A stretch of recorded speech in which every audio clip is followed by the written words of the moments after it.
श्री परमात्मने नमः। नमस्ते दोस्तों, भगवत गीता की इस यात्रा में आपका स्वागत है, अभिनंदन है।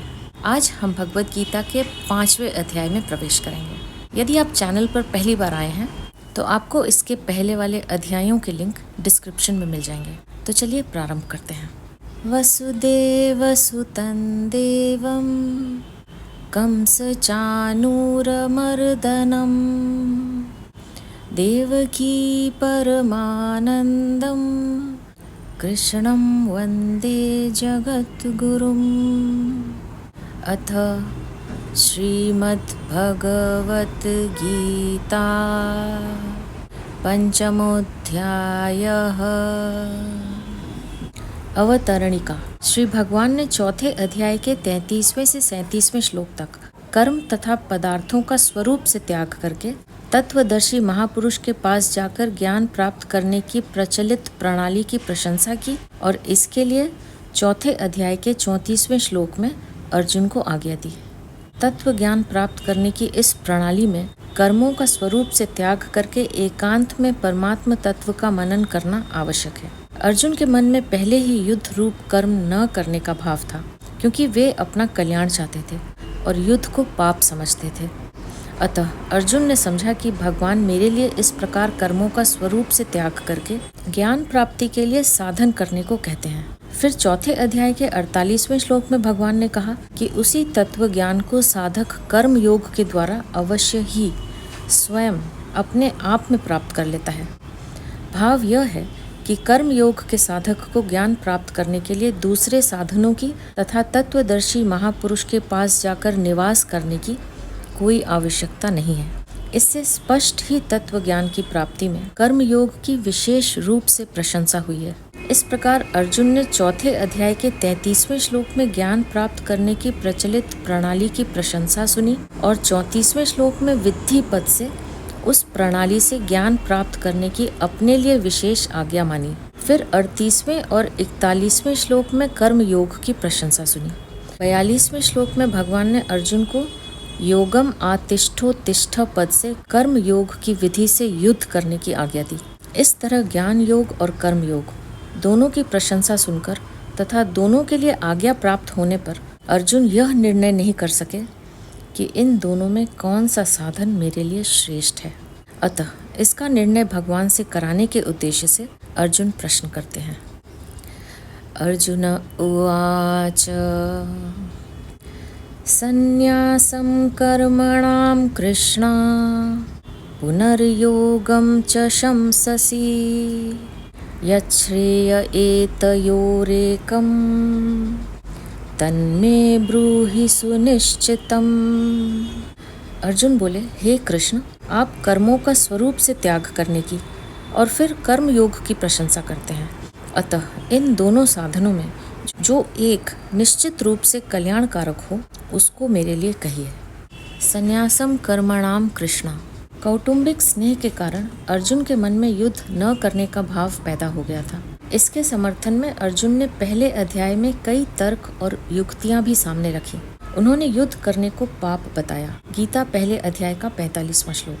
वे युद्ध न करके भिक्षा के अन्न से जीवन निर्वाह करने को श्रेष्ठ समझने लगे। दूसरे अध्याय का 5वां श्लोक। और उन्होंने निश्चय करके भगवान से स्पष्ट कह भी दिया कि मैं किसी भी स्थिति में युद्ध नहीं करूंगा। दूसरे अध्याय का 9वां श्लोक।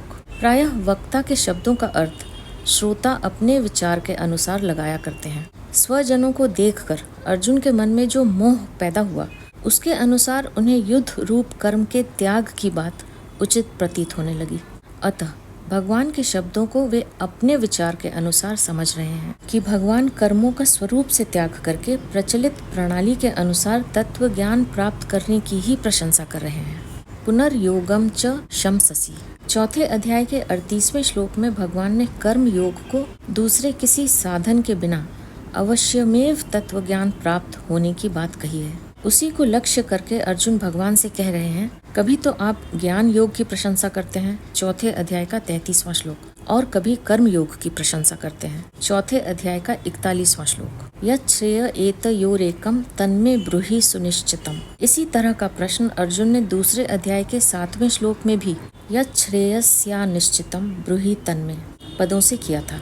उसके उत्तर में भगवान ने दूसरे अध्याय के 47वें 48वें श्लोकों में कर्म योग की व्याख्या करके उसका आचरण करने के लिए कहा। फिर तीसरे अध्याय के दूसरे श्लोक में अर्जुन तदेकम वद निश्चित्य येन श्रेयो हमाप्नुयाम पदों से पुनः अपने कल्याण की बात पूछी, जिसके उत्तर में भगवान ने तीसरे अध्याय के 30वें श्लोक में निष्काम, निर्मम और निस्संताप होकर युद्ध करने की आज्ञा दी तथा 45वें श्लोक में अपने धर्म का पालन करने को श्रेयस्कर बताया। यहाँ इन पदों से अर्जुन ने जो बात पूछी है उसके उत्तर में भगवान ने कहा है कि कर्म योग श्रेष्ठ है। 5वें अध्याय का दूसरा श्लोक, कर्म योगी सुख पूर्वक संसार बंधन से मुक्त हो जाता है। 5वें अध्याय का तीसरा श्लोक, कर्म योग के बिना सांख्य योग का साधन सिद्ध होना कठिन है, परंतु कर्म योग शीघ्र ही ब्रह्म को प्राप्त कर लेता है। 5वें अध्याय का छठा श्लोक। इस प्रकार कहकर भगवान अर्जुन को मानो यह बता रहे हैं कि कर्म योग ही तेरे लिए शीघ्रता और सुगमता पूर्वक ब्रह्म की प्राप्ति कराने वाला है, अतः तू कर्म योग का ही अनुष्ठान कर। अर्जुन के मन में मुख्य रूप से अपने कल्याण की ही इच्छा थी, इसलिए वे बार बार भगवान के सामने श्रेय विषयक जिज्ञासा करते हैं। दूसरे अध्याय का 7वां, तीसरे अध्याय का दूसरा और 5वें अध्याय का पहला श्लोक। कल्याण की प्राप्ति में इच्छा की प्रधानता है। साधन की सफलता में देरी का कारण भी यही है कि कल्याण की इच्छा पूरी तरह जागृत नहीं हुई। जिन साधकों में तीव्र वैराग्य नहीं है वे भी कल्याण की इच्छा जागृत होने पर कर्म योग का साधन सुगमता पूर्वक कर सकते हैं। अर्जुन के हृदय में भोगों से पूरा वैराग्य नहीं है, पर उनमें अपने कल्याण की इच्छा है, इसलिए वे कर्म योग के अधिकारी हैं। पहले अध्याय के 32वें तथा दूसरे अध्याय के 8वें श्लोक को देखने से पता लगता है कि अर्जुन मृत्यु लोक के राज्य की तो बात ही क्या, त्रिलोकी का राज्य भी नहीं चाहते, परंतु वास्तव में अर्जुन राज्य तथा भोगों को सर्वथा नहीं चाहते हों, ऐसी बात भी नहीं है। वे कहते हैं कि युद्ध में कुटुंबी जनों को मारकर राज्य तथा विजय नहीं चाहता। इसका तात्पर्य है कि यदि कुटुंबी जनों को मारे बिना राज्य मिल जाए तो मैं उसे लेने को तैयार हूँ। दूसरे अध्याय के 5वें श्लोक में अर्जुन यही कहते हैं कि गुरुजनों को मारकर भोग भोगना ठीक नहीं है। इससे यह ध्वनि भी निकलती है कि गुरुजनों को मारे बिना राज्य मिल जाए तो वह स्वीकार है। दूसरे अध्याय के 6ठे श्लोक में अर्जुन कहते हैं कि कौन जीतेगा इसका हमें पता नहीं और उन्हें मारकर हम जीना भी नहीं चाहते। इसका तात्पर्य है कि यदि हमारी विजय निश्चित हो तथा उनको मारे बिना राज्य मिलता हो तो मैं लेने को तैयार हूँ। आगे दूसरे अध्याय के 37वें श्लोक में भगवान अर्जुन से कहते हैं कि तेरे तो दोनों हाथों में लड्डू हैं। यदि युद्ध में तू मारा गया तो तुझे स्वर्ग मिलेगा और जीत गया तो राज्य मिलेगा। यदि अर्जुन के मन में स्वर्ग और संसार के राज्य की किंचित मात्र भी इच्छा नहीं होती तो भगवान शायद ही ऐसा कहते। अतः अर्जुन के हृदय में प्रतीत होने वाला वैराग्य वास्तविक नहीं है, परंतु उनमें अपने कल्याण की इच्छा है, जो इस श्लोक में भी दिखाई दे रही है। अब भगवान अर्जुन के प्रश्न का उत्तर देते हैं। श्री भगवान उवाच संन्यासः कर्मयोगश्च निःश्रेयसकरावुभौ तयोस्तु कर्मसन्न्यासा कर्मयोगो विशिष्यते। श्री भगवान बोले, संन्यास यानी सांख्य योग और कर्म योग दोनों ही कल्याण करने वाले हैं, परंतु उन दोनों में भी कर्म संन्यास यानी सांख्य योग से कर्म योग श्रेष्ठ है। भगवान के सिद्धांत के अनुसार सांख्य योग और कर्म योग का पालन प्रत्येक वर्ण, आश्रम, संप्रदाय आदि के मनुष्य कर सकते हैं, कारण कि उनका सिद्धांत किसी वर्ण, आश्रम, संप्रदाय आदि को लेकर नहीं है। इसी अध्याय के पहले श्लोक में अर्जुन ने कर्मों का त्याग करके विधि पूर्वक ज्ञान प्राप्त करने की प्रचलित प्रणाली को कर्म संन्यास नाम से कहा है, परंतु भगवान के सिद्धांत के अनुसार ज्ञान प्राप्ति के लिए सांख्य योग का पालन प्रत्येक मनुष्य स्वतंत्रता पूर्वक कर सकता है और उसका पालन करने में कर्मों का स्वरूप से त्याग करने की आवश्यकता भी नहीं है। इसलिए भगवान प्रचलित मत का भी आदर करते हुए अपने सिद्धांत के अनुसार अर्जुन के प्रश्न का उत्तर देते हैं। संन्यासः, यहाँ संन्यासः पद का अर्थ सांख्य योग है, कर्मों का स्वरूप से त्याग नहीं। अर्जुन के प्रश्न का उत्तर देते हुए भगवान कर्मों के त्याग पूर्वक संन्यास का विवेचन न करके कर्म करते हुए ज्ञान को प्राप्त करने का जो सांख्य योग का मार्ग है उसका विवेचन करते हैं। उस सांख्य योग के द्वारा मनुष्य प्रत्येक वर्ण, आश्रम, संप्रदाय आदि में रहते हुए प्रत्येक परिस्थिति में स्वतंत्रता पूर्वक ज्ञान प्राप्त कर सकता है, अर्थात अपना कल्याण कर सकता है। सांख्य योग की साधना में विवेक विचार की मुख्यता रहती है। विवेक पूर्वक तीव्र वैराग्य के बिना यह साधना सफल नहीं होती। इस साधना में संसार की स्वतंत्र सत्ता का अभाव होकर एकमात्र परमात्मा तत्व पर दृष्टि रहती है। राग मिटे बिना संसार की स्वतंत्र सत्ता का अभाव होना बहुत कठिन है। इसलिए भगवान ने देहाभिमानियों के लिए यह साधन क्लेश युक्त बताया है। गीता 12वें अध्याय का 5वां श्लोक। इसी अध्याय के 6ठे श्लोक में भी भगवान ने कहा है कि कर्म योग का साधन किए बिना संन्यास का साधन होना कठिन है, क्योंकि संसार से राग हटाने के लिए कर्म योग ही सुगम उपाय है। कर्म योगश्च। मानव मात्र में कर्म करने का राग अनादिकाल से चला आ रहा है, जिसे मिटाने के लिए कर्म करना आवश्यक है। गीता 6ठे अध्याय का 3रा श्लोक। परंतु वे कर्म किस भाव और उद्देश्य से कैसे किए जाएं कि करने का राग सर्वथा मिट जाए, उस कर्तव्य कर्म को करने की कला को कर्म योग कहते हैं। कर्म योग में कार्य छोटा है या बड़ा, इस पर दृष्टि नहीं रहती। जो भी कर्तव्य कर्म सामने आ जाए, उसी को निष्काम भाव से दूसरों के हित के लिए करना है। कर्मों से संबंध विच्छेद करने के लिए यह आवश्यक है कि कर्म अपने लिए न किए जाएं। अपने लिए कर्म न करने का अर्थ है कर्मों के बदले में अपने लिए कुछ भी पाने की इच्छा न हो। जब तक अपने लिए कुछ भी पाने की इच्छा रहती है, तब तक कर्मों के साथ संबंध बना रहता है। निःश्रेयस करावुभौ। अर्जुन का प्रश्न था कि सांख्य योग और कर्म योग, इन दोनों साधनों में कौन सा साधन निश्चय पूर्वक कल्याण करने वाला है। इसके उत्तर में भगवान कहते हैं कि हे अर्जुन, ये दोनों ही साधन निश्चय पूर्वक कल्याण करने वाले हैं, कारण कि दोनों के द्वारा एक ही समता की प्राप्ति होती है। इसी अध्याय के 4, 5वें श्लोकों में भी भगवान ने इसी बात की पुष्टि की है। 13वें अध्याय के 24वें श्लोक में भी भगवान ने सांख्य योग और कर्म योग दोनों से परमात्मा तत्व का अनुभव होने की बात कही है। इसलिए ये दोनों ही परमात्मा प्राप्ति के स्वतंत्र साधन हैं। गीता 3रे अध्याय का 3रा श्लोक। तयोस्तु कर्म संन्यासात्। एक ही सांख्य योग के दो भेद हैं। एक तो 4थे अध्याय के 34वें श्लोक में कहा हुआ सांख्य योग, जिसमें कर्मों का स्वरूप से त्याग है, और दूसरा 2 अध्याय के 11वें से 30वें श्लोक तक कहा हुआ सांख्य योग, जिसमें कर्मों का स्वरूप से त्याग नहीं है। यहाँ कर्म संन्यासात् पद दोनों ही प्रकार के सांख्य योग का वाचक है। कर्म योगो विशिष्यते।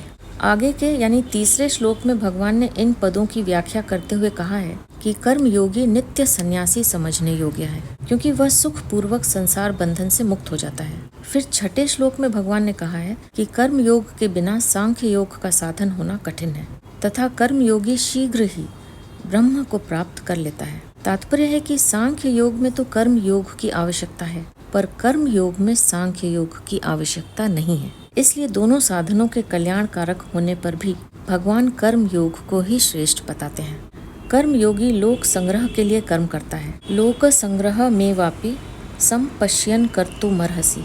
गीता 3रे अध्याय का 20वां श्लोक। लोक संग्रह का तात्पर्य है निस्वार्थ भाव से लोक मर्यादा सुरक्षित रखने के लिए लोगों को उन मार्ग से हटाकर सन्मार्ग में लगाने के लिए कर्म करना, अर्थात केवल दूसरों के हित के लिए कर्म करना। इसी को गीता में यज्ञार्थ कर्म के नाम से भी कहा गया है।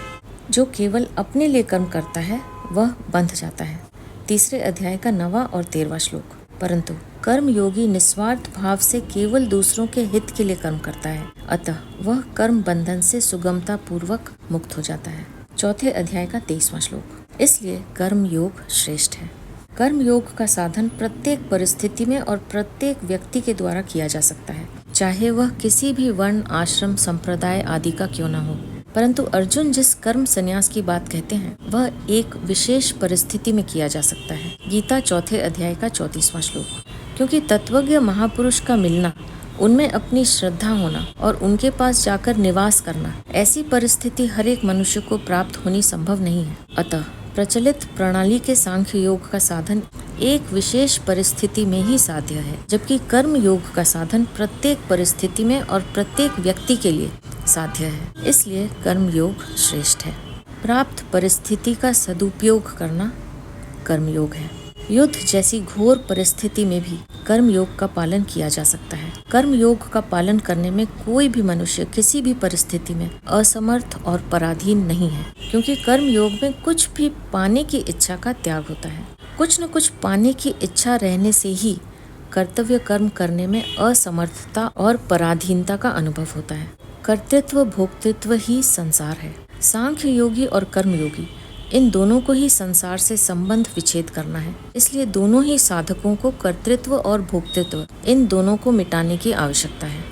तीव्र वैराग्य और तीक्ष्ण बुद्धि होने से सांख्य योगी कर्तृत्व को मिटाता है, उतना तीव्र वैराग्य और तीक्ष्ण बुद्धि न होने से कर्म योगी दूसरों के हित के लिए ही सब कर्म करके भोक्तृत्व को मिटाता है। इस प्रकार सांख्य योगी कर्तृत्व का त्याग करके संसार से मुक्त होता है और कर्म योगी भोक्तृत्व का अर्थात कुछ पाने की इच्छा का त्याग करके मुक्त होता है। यह नियम है कि कर्तृत्व का त्याग करने से भोक्तृत्व का त्याग और भोक्तृत्व का त्याग करने से कर्तृत्व का त्याग स्वतः हो जाता है। कुछ न कुछ पाने की इच्छा से ही कर्तृत्व होता है। जिस कर्म से अपने लिए किसी प्रकार के भी सुख भोग की इच्छा नहीं है वह क्रिया मात्र है, कर्म नहीं। जैसे यंत्र में कर्तृत्व नहीं रहता, ऐसे ही कर्म योगी में कर्तृत्व नहीं रहता। साधक को संसार के प्राणी पदार्थ परिस्थिति आदि में स्पष्ट ही अपना राग दिखता है। उस राग को वह अपने बंधन का खास कारण मानता है तथा उसे मिटाने की चेष्टा भी करता है। उस राग को मिटाने के लिए कर्म योगी किसी भी प्राणी पदार्थ आदि को अपना नहीं मानता, अपने लिए कुछ नहीं करता तथा अपने लिए कुछ नहीं चाहता। क्रियाओं से सुख लेने का भाव न रहने से कर्म योगी की क्रियाएं परिणाम में सबका हित तथा वर्तमान में सबकी प्रसन्नता और सुख के लिए ही हो जाती हैं। क्रियाओं में सुख लेने का भाव होने से क्रियाओं में अभिमान यानी कर्तृत्व और ममता हो जाती है, परंतु उनसे सुख लेने का भाव सर्वथा न रहने से कर्तृत्व समाप्त हो जाता है। कारण कि क्रियाएं दोषी नहीं है, क्रियाजन्य आसक्ति और क्रियाओं के फल को चाहना ही दोषी है। जब साधक क्रियाजन्य सुख नहीं लेता तथा क्रियाओं का फल नहीं चाहता तब कर्तृत्व रह ही कैसे सकता है, क्योंकि कर्तृत्व टिकता है भोक्तृत्व पर। भोक्तृत्व न रहने से कर्तृत्व अपने उद्देश्य में यानी जिसके लिए कर्म करता है उसमें लीन हो जाता है और एक परमात्मा तत्व शेष रह जाता है। कर्म योगी का अहम यानी व्यक्तित्व शीघ्र तथा सुगमता पूर्वक नष्ट हो जाता है, जबकि ज्ञान योगी का अहम दूर तक साथ रहता है। कारण यह है कि मैं सेवक हूँ, यानी केवल सेव्य के लिए सेवक हूँ, अपने लिए नहीं। ऐसा मानने से कर्म योगी का अहम भी सेव्य की सेवा में लग जाता है, परंतु मैं मुमुक्षु हूँ, ऐसा मानने से ज्ञान योगी का अहम साथ रहता है। कर्म योगी अपने लिए कुछ न करके केवल दूसरों के हित के लिए सब कर्म करता है, पर ज्ञान योगी अपने हित के लिए साधन करता है। अपने हित के लिए साधन करने से अहम ज्यों का त्यों बना रहता है। ज्ञान योग की मुख्य बात है संसार की स्वतंत्र सत्ता का अभाव करना और कर्म योग की मुख्य बात है राग का अभाव करना। ज्ञान योगी विचार के द्वारा संसार की सत्ता का अभाव तो करना चाहता है, पर पदार्थों में राग रहते हुए उसकी स्वतंत्र सत्ता का अभाव होना बहुत कठिन है।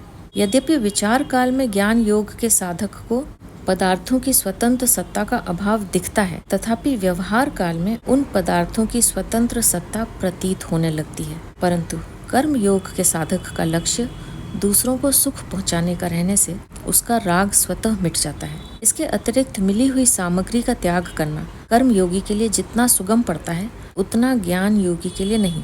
ज्ञान योग की दृष्टि से किसी वस्तु को माया मात्र समझकर ऐसे ही उसका त्याग कर देना कठिन पड़ता है, परंतु वही वस्तु किसी के काम आती हुई दिखाई दे तो उसको त्याग करना सुगम पड़ता है। जैसे हमारे पास कंबल पड़े हैं तो उन कंबलों को दूसरे के काम आते जानकर उनका त्याग करना अर्थात उनसे अपना राग हटाना साधारण बात है, परंतु यदि तीव्र वैराग्य न हो तो उन्हीं कंबलों को विचार द्वारा अनित्य क्षण भंगुर स्वप्न के मायामय पदार्थ समझकर ऐसे ही छोड़कर चल देना कठिन है। एक बात और, माया मात्र समझकर त्याग करने में यानी यदि तेजी का वैराग्य न हो तो जिन वस्तुओं में हमारी सुख बुद्धि नहीं है उन खराब वस्तुओं का त्याग तो सुगमता से हो जाता है, पर जिनमें हमारी सुख बुद्धि है उन अच्छी वस्तुओं का त्याग कठिनता से होता है। परंतु दूसरे के काम आती देख जिन वस्तुओं में हमारी सुख बुद्धि है उन वस्तुओं का त्याग सुगमता से हो जाता है। इसलिए कर्म योग की प्रणाली से राग को मिटाए बिना सांख्य योग का साधन होना बहुत कठिन है।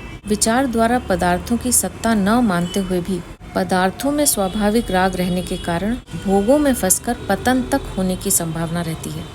केवल असत के ज्ञान से अर्थात असत को असत जान लेने से राग की निवृत्ति नहीं होती। जैसे सिनेमा में दिखने वाले पदार्थों आदि की सत्ता नहीं है, ऐसा जानते हुए भी उसमें राग हो जाता है। सिनेमा देखने से चरित्र, समय, नेत्र शक्ति और धन, इन चारों का नाश होता है। ऐसा जानते हुए भी राग के कारण सिनेमा देखते हैं। इससे सिद्ध होता है कि वस्तु की सत्ता न होने पर भी उसमें राग अथवा संबंध रह सकता है। यदि राग न हो तो वस्तु की सत्ता मानने पर भी उसमें राग उत्पन्न नहीं होता। इसलिए साधक का मुख्य काम होना चाहिए राग का अभाव करना, सत्ता का अभाव करना नहीं, क्योंकि बांधने वाली वस्तु राग या संबंध ही है, सत्ता मात्र नहीं। पदार्थ चाहे सत हो चाहे असत हो, चाहे सत असत से विलक्षण हो, यदि उनमें राग है तो वह बांधने वाला हो ही जाएगा। वास्तव में हमें कोई भी पदार्थ नहीं बांधता, बांधता है हमारा संबंध जो राग से होता है। अतः हमारे पर राग मिटाने की ही जिम्मेवारी है। यहाँ परिशिष्ट भाव यह है कि यद्यपि योग के बिना कर्म और ज्ञान दोनों ही बंधन कारक हैं, तथापि कर्म करने से उतना पतन नहीं होता जितना पतन वाचिक यानी सीखे हुए ज्ञान से होता है। जो बेसमझ मनुष्य को सब कुछ ब्रह्म है ऐसा उपदेश देता है, वह उस मनुष्य को महान नरकों के जाल में डाल देता है। अतः वाचक ज्ञानी की अपेक्षा कर्म करने वाला श्रेष्ठ है। फिर जो कर्म योग का आचरण करता है उसकी श्रेष्ठता का तो कहना ही क्या। ज्ञान योगी तो केवल अपने लिए उपयोगी होता है, पर कर्म योगी संसार मात्र के लिए उपयोगी होता है, और जो संसार के लिए उपयोगी होता है वह अपने लिए भी उपयोगी हो जाता है। यह नियम है, इसलिए कर्म योग विशेष है। सांख्य योग के बिना तो कर्म योग हो सकता है, पर कर्म योग के बिना सांख्य योग होना कठिन है। गीता 5वें अध्याय का 6वां श्लोक। इसलिए सांख्य योग की अपेक्षा कर्म योग विशेष है। सांख्य योग से कर्म योग श्रेष्ठ है और कर्म योग से भक्ति योग श्रेष्ठ है। गीता 6 अध्याय का 47वां श्लोक। इसलिए गीता में पहले सांख्य योग, फिर कर्म योग और फिर भक्ति योग, इस क्रम से विवेचन किया गया है। फल में कर्मयोग और ज्ञान योग एक हैं। गीता 5वें अध्याय का 4-5वां श्लोक। साधन में कर्मयोग और भक्ति योग एक है। मैत्रक करुणा एवच। गीता 12वें अध्याय का 13वां श्लोक। क्योंकि कर्म योग और भक्ति योग दोनों में ही दूसरे को सुख देने का भाव रहता है। कर्म करने में कर्मी और कर्म योगी एक हैं। गीता 3 अध्याय का 25वां श्लोक। तथा तत्वज्ञ महापुरुष और भगवान भी कर्म करने में साथ है। गीता 3 अध्याय का 22वां-26वां श्लोक। इस प्रकार कर्मी, ज्ञान योगी, भक्ति योगी और भगवान चारों के साथ कर्म योगी एक हो जाता है। यह कर्म योग की विशेषता है। सांख्य योग में तो अहम का सूक्ष्म संस्कार रह सकता है, पर कर्म योग में क्रिया और पदार्थ से सर्वथा संबंध विच्छेद होने से अहम का सूक्ष्म संस्कार भी नहीं रहता। कर्म योग में अकर्म यानी अभाव शेष रहता है। गीता 4 अध्याय का 18वां श्लोक। और सांख्य योग में आत्मा शेष रहती है। गीता 6 अध्याय का 29वां श्लोक। अब आगे के श्लोक में भगवान कर्म योग को श्रेष्ठ कहने का कारण बताते हैं। स्नीयस नित्य संन्यासी यो न द्वेष्टि न कांक्षति निर्द्वंदो हि महाबाहो सुखम बंधात प्रमुच्यते। श्री भगवान बोले, हे महाबाहो, जो मनुष्य न किसी से द्वेष करता है और न किसी की आकांक्षा करता है, वह कर्मयोगी सदा सन्यासी समझने योग्य है, क्योंकि द्वंद्वों से रहित मनुष्य सुख पूर्वक संसार बंधन से मुक्त हो जाता है। महाबाहो, महाबाहो संबोधन के 2 अर्थ होते हैं। एक तो जिसकी भुजाएं बड़ी और बलवान हो, अर्थात जो शूरवीर हो, और दूसरा जिसके मित्र तथा भाई बड़े पुरुष हों। अर्जुन के मित्र थे प्राणी मात्र के सुहृद भगवान श्री कृष्ण, और भाई थे अजात शत्रु धर्मराज युधिष्ठिर। इसलिए यह संबोधन देकर भगवान अर्जुन से मानो यह कह रहे हैं कि कर्म योग के अनुसार सबकी सेवा करने का बल तुम्हारे में है, अतः तुम सुगमता से कर्म योग का पालन कर सकते हो। यो न द्वेष्टि, कर्म योगी वह होता है जो किसी भी प्राणी, पदार्थ, परिस्थिति, सिद्धांत आदि से द्वेष नहीं करता। कर्म योगी का काम है सबकी सेवा करना, सबको सुख पहुंचाना। यदि उसका किसी के भी साथ किंचित मात्र भी द्वेष होगा तो उसके द्वारा कर्म योग का आचरण सांगोपांग नहीं हो सकेगा। अतः जिससे कुछ भी द्वेष हो उसकी सेवा कर्म योगी को सर्वप्रथम करनी चाहिए।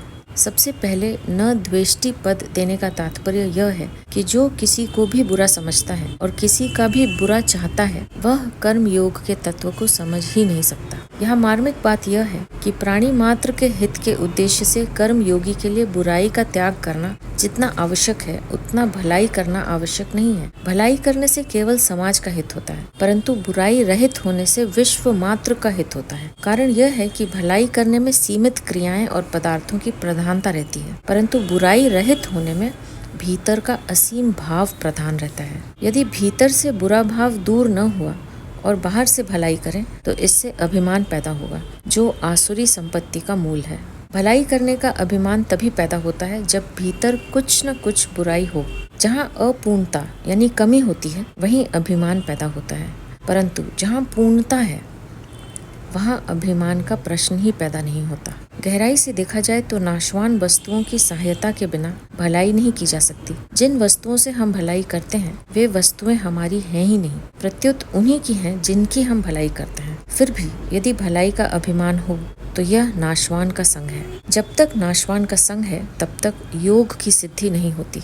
मैंने भलाई की, यह अभिमान बुराई से भी अधिक भयंकर है, क्योंकि यह भाव मैंपन में बैठ जाता है। कर्म और फल तो मिट जाते हैं, पर जब तक मैंपन रहता है तब तक मैंपन में बैठा हुआ भलाई का अभिमान नहीं मिटता।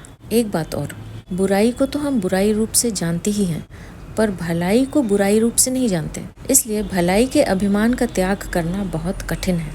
जैसे लोहे की हथकड़ी का तो त्याग कर सकते हैं, पर सोने की हथकड़ी का त्याग नहीं कर सकते, क्योंकि वह गहना रूप से दिखती है। इसलिए बुराई रहित होकर ही भलाई करनी चाहिए। वास्तव में बुराई का त्याग होने पर विश्व मात्र की भलाई अपने आप होती है, करनी नहीं पड़ती।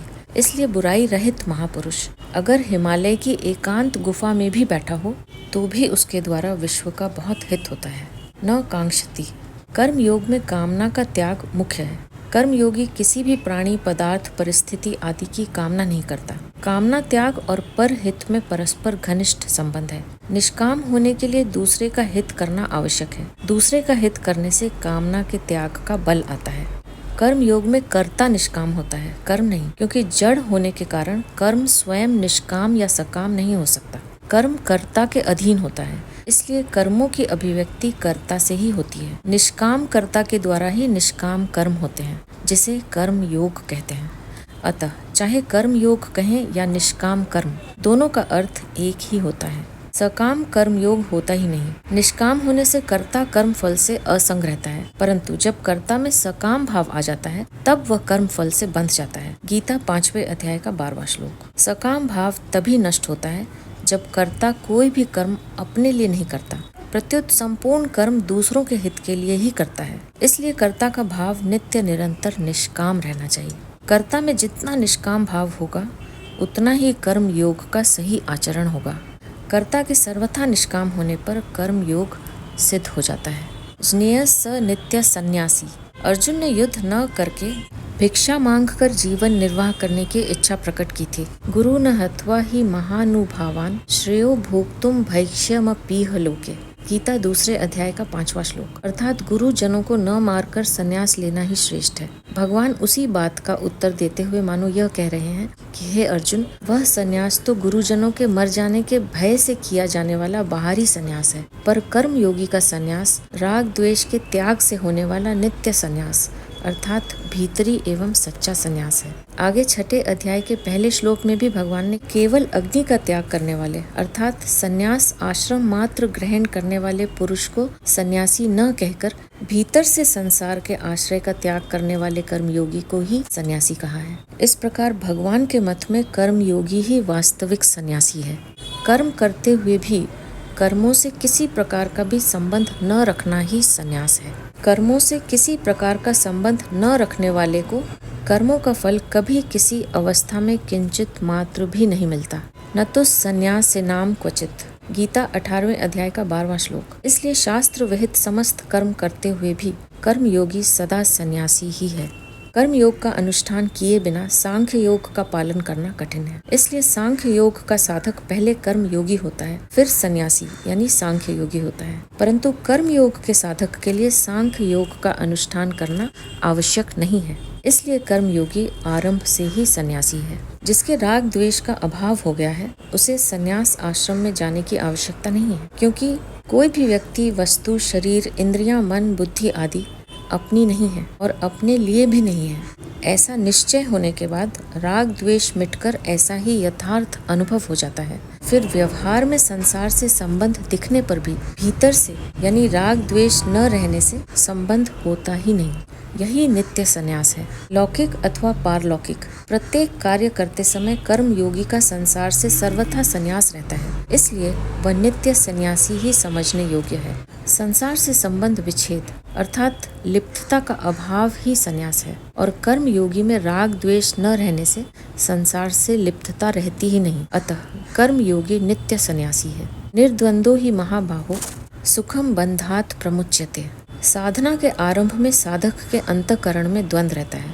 सत्संग, स्वाध्याय, विचार आदि करने से वह परमात्म प्राप्ति को अपना ध्येय तो मान लेता है, पर उसके अपने कहलाने वाले मन, इंद्रियां आदि की रुचि स्वाभाविक ही भोग भोगने में तथा संग्रह में रहती है। इसलिए साधक कभी परमात्म तत्व को प्राप्त करना चाहता है और कभी भोग एवं संग्रह को। उसे जैसा संग मिलता है उसी के अनुसार उसके भावों में परिवर्तन होता रहता है। ऐसा होने पर भी वह भोगों को शांति से नहीं भोग सकता, क्योंकि सत्संग आदि के संस्कार उसके अंतःकरण में वैराग्य यानी भोगों से अरुचि पैदा करते रहते हैं। इस प्रकार साधक के अंतःकरण में द्वंद चलता रहता है कि भोग भोगूं या साधन करूं। इस द्वंद पर ही अहम भाव टिका हुआ है। हमें सांसारिक भोग और संग्रह में लगना ही नहीं है, प्रत्युत एकमात्र परमात्म तत्व को ही प्राप्त करना है। ऐसा दृढ़ निश्चय होने पर द्वंद नहीं रहता और अहम भाव परमात्म तत्व में लीन हो जाता है। वास्तव में संसार का महत्व अंतःकरण में अंकित हो जाने से ही द्वंद रहता है। भोग भोगते रहने से, दूसरों से सुख चाहते रहने से संसार के प्राणी पदार्थों का महत्व अंतःकरण में अंकित हो जाता है। उनसे सुख लेने से वह महत्व बढ़ता जाता है, जिससे उनको प्राप्त करने की रुचि प्रबल हो जाती है। वह रुचि एक परमात्म तत्व के उद्देश्य को स्थायी और दृढ़ नहीं होने देती। इससे साधक में द्वंद बना रहता है। उद्देश्य की दृढ़ता के लिए साधक को यह पक्का विचार कर लेना चाहिए कि कितना ही सुख, आराम, भोग क्यों न मिल जाए, मुझे उसे लेना ही नहीं है, प्रत्युत पर हित के लिए उसका त्याग करना है। यह विचार जितना दृढ़ होगा उतना ही साधक निर्द्वंद होगा। निर्द्वंद होने की मुख्य बात इसी श्लोक में न द्वेष्टि न कांक्षति पदों से कही गई है, जिसका तात्पर्य है राग द्वेष से रहित होना।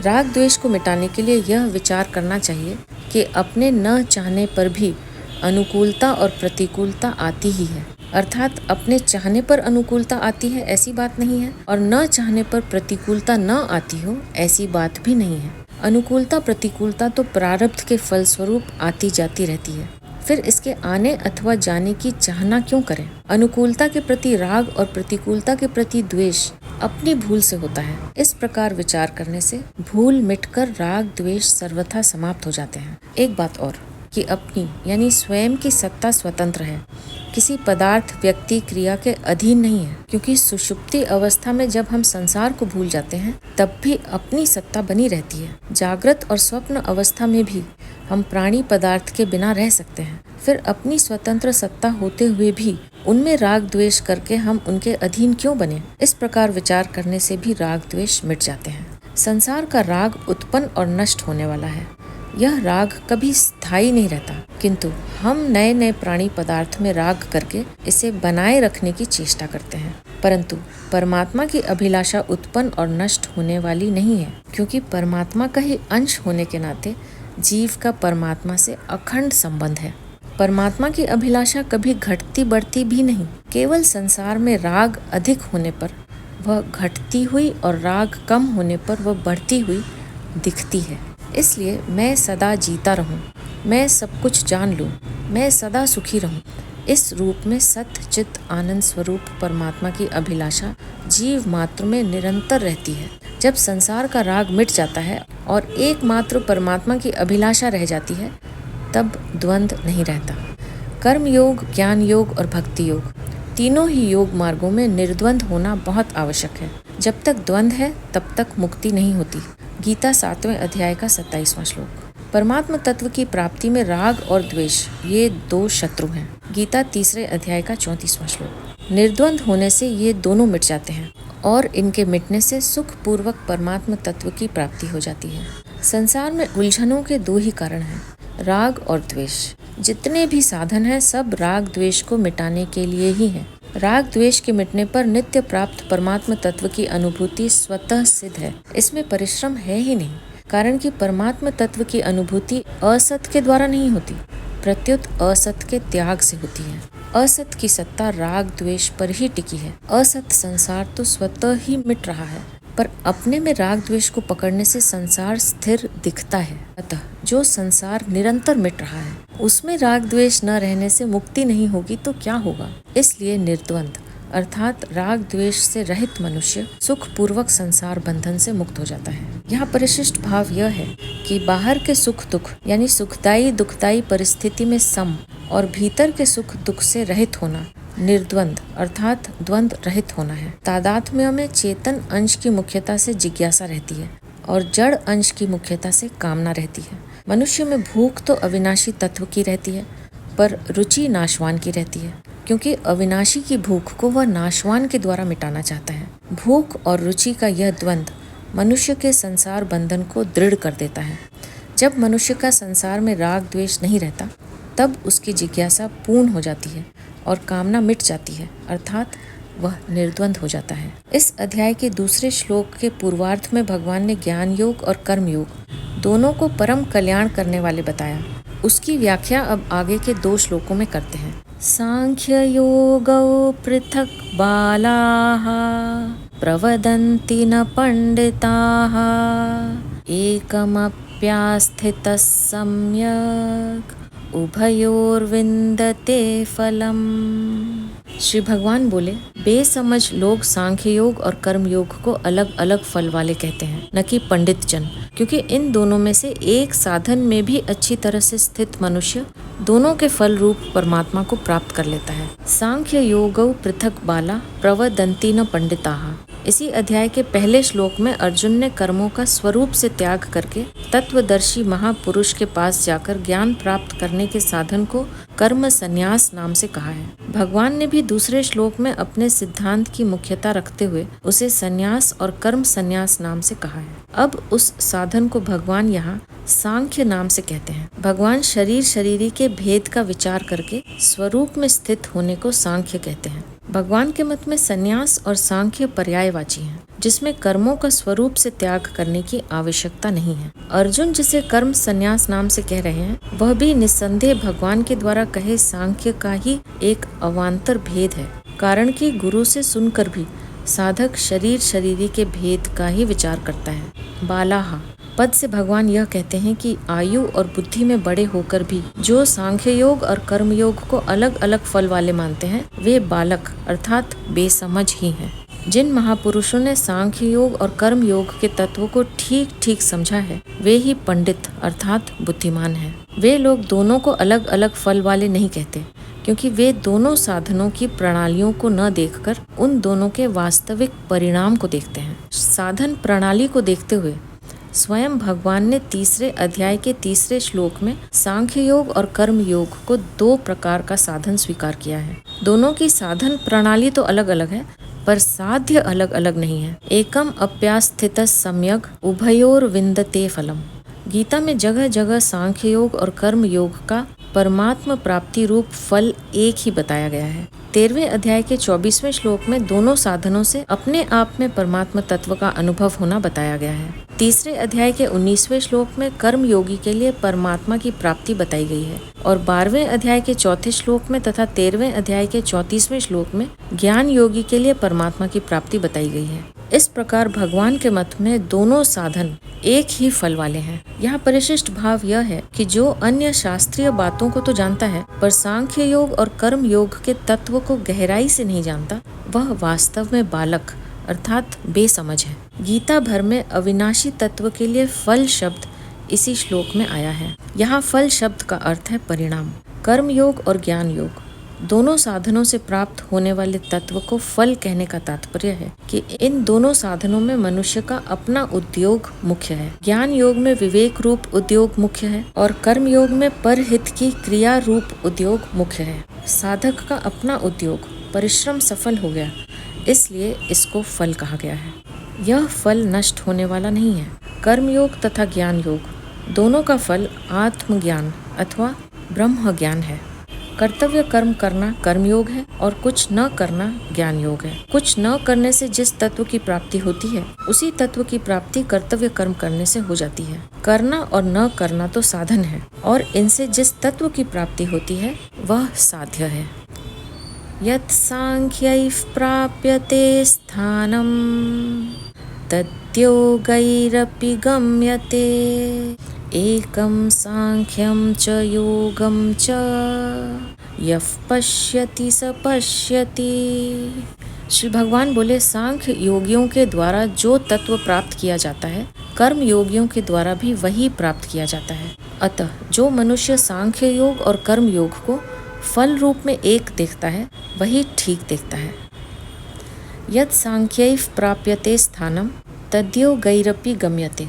पूर्व श्लोक के उत्तरार्ध में भगवान ने कहा था कि एक साधन में भी अच्छी तरह से स्थित होकर मनुष्य दोनों साधनों के फल रूप परमात्म तत्व को प्राप्त कर लेता है। उसी बात की पुष्टि भगवान इन पदों में दूसरे ढंग से कर रहे हैं कि जो तत्व सांख्य योगी प्राप्त करता है वही तत्व कर्म योगी भी प्राप्त करता है। संसार में जो यह मान्यता है कि कर्म योग से कल्याण नहीं होता, कल्याण तो केवल ज्ञान योग से ही होता है, इस मान्यता को दूर करने के लिए यहाँ अपि अव्यय का प्रयोग किया गया है। सांख्य योगी और कर्म योगी दोनों का ही अंत में कर्मों से अर्थात क्रियाशील प्रकृति से संबंध विच्छेद होता है। प्रकृति से संबंध विच्छेद होने पर दोनों ही योग एक हो जाते हैं। साधन काल में भी सांख्य योग का विवेक यानी जड़ चेतन का संबंध विच्छेद कर्म योगी को अपनाना पड़ता है और कर्म योग की प्रणाली यानी अपने लिए कर्म न करने की पद्धति सांख्य योगी को भी अपनानी पड़ती है।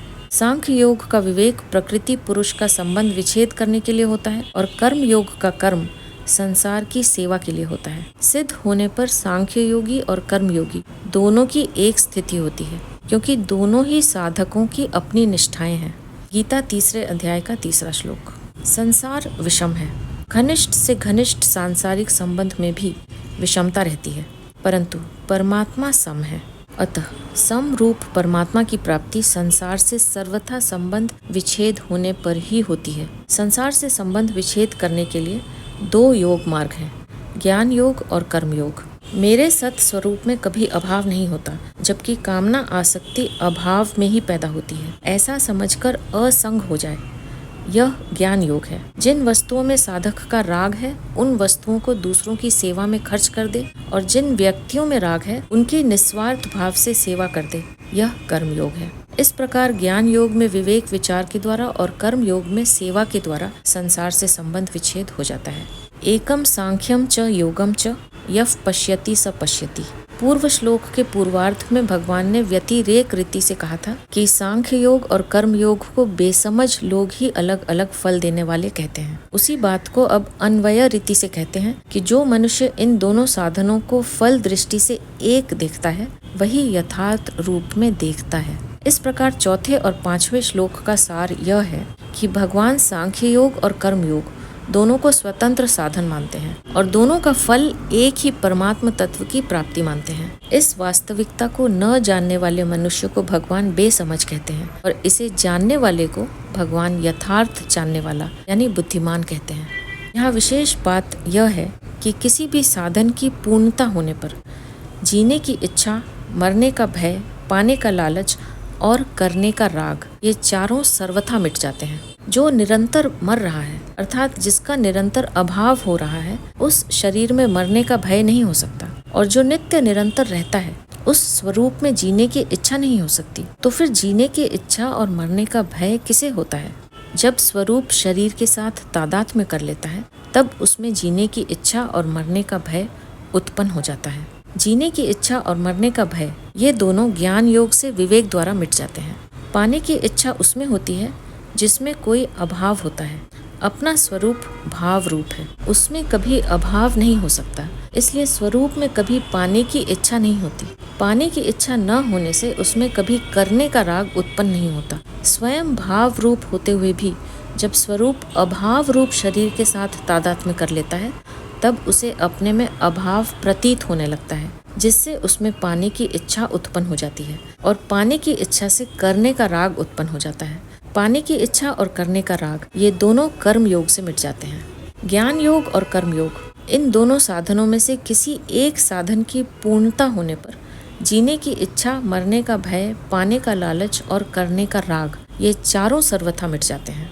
यहाँ परिशिष्ट भाव यह है कि सांख्य योग और कर्म योग दोनों साधन लौकिक होने से एक ही हैं। सांख्य योग में साधक चिन्मयता में स्थित रहता है और चिन्मयता में स्थित होने पर जड़ता का त्याग हो जाता है। कर्म योग में साधक जड़ता का त्याग करता है और जड़ता का त्याग होने पर चिन्मयता में स्थिति हो जाती है। इस प्रकार सांख्य योग और कर्म योग दोनों ही साधनों के परिणाम में चिन्मयता की प्राप्ति अर्थात चिन्मय स्वरूप में स्थिति का अनुभव हो जाता है। शरीर को संसार की सेवा में लगा देना कर्मयोग है और शरीर से स्वयं अलग हो जाना ज्ञान योग है। चाहे शरीर को संसार की सेवा में लगा दें, चाहे शरीर से स्वयं अलग हो जाए, दोनों का परिणाम एक ही होगा अर्थात दोनों ही साधनों से संसार से संबंध विच्छेद होकर स्वरूप में स्थिति हो जाएगी। यहाँ चौथे पांचवें श्लोकों में चौथे श्लोक के पूर्वार्ध का संबंध पांचवें श्लोक के उत्तरार्ध के साथ है और पांचवें श्लोक के पूर्वार्ध का संबंध चौथे श्लोक के उत्तरार्ध के साथ है। कर्म योग, ज्ञान योग और भक्ति योग, इन तीन साधनों में ज्ञान योग और भक्ति योग का प्रचार तो अधिक है, पर कर्म योग का प्रचार बहुत कम है। भगवान ने भी गीता में कहा है कि बहुत समय बीत जाने के कारण यह कर्मयोग इस मनुष्य लोक में लुप्त प्राय हो गया है। चौथे अध्याय का दूसरा श्लोक। इसलिए कर्म योग के संबंध में यह धारणा बनी हुई है कि यह परमात्मा प्राप्ति का स्वतंत्र साधन नहीं है। इसलिए कर्म योग का साधक या तो ज्ञान योग में चला जाता है अथवा भक्ति योग में चला जाता है। जैसे तावत कर्माणि कुर्वीत न निर्विद्येत यावता मत कथा श्रवणादौवा श्रद्धा यावन्न जायते। श्रीमद् भागवत 11:20-9।